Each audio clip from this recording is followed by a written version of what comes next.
So నాతో పాటు శృతి బోయినపల్లి గారు ఉన్నారు. తను కూడా ఉమెన్ ఫోరం కో చైర్ గా చూసుకుంటున్నారు తన రోలు. సో అండ్ ఇక్కడికి ఈ రోజు అరుణ మిల్లర్ రాబోతున్నారు. అలాగే రీతు వర్మ, సినీ నటి రీతు వర్మ రాబోతున్నారు. వారి మదర్ ఇక్కడికి స్పీకర్ గా రాబోతున్నారు. ఇలా చాలా మంది రాబోతున్నారు. సో ఈ 2 రోజుల కార్యక్రమాల్లో సెకండ్ డే గురించి తను చెప్పబోతున్నారు. రైట్ కదండి? అయితే మేము అందరం చైర్ అండ్ కో చైర్ అందరం వి డిస్కస్డ్ అనమాట. ఈసారి ఉమెన్స్ ఫోరం ని కొత్తగా చేసి అందరికి మోర్ ఇంట్రెస్టింగ్ గా ఎలా చేయాలి అనుకున్నామో దాంతో వి కేమ్ అప్ విత్ బాసర్ అప్ అనే concept and sip and sis అనే కాన్సెప్ట్.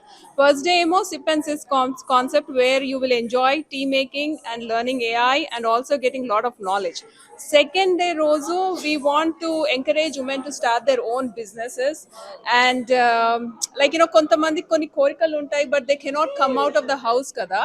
సో దాన్ని ఎంకరేజ్ చేద్దాము అని బాస్ హర్ అప్ అని కాన్సెప్ట్ పెట్టాం. అక్కడ ఏంటిదంటే speakers only they don't even only పైన స్టేజ్ పైన పోయి మాట్లాడడం కాదు. You can SIT with them in a round table conference, have some drinks and then chat and get to know more knowledge so that you gain knowledge and from next day you can start whatever ambitions you have.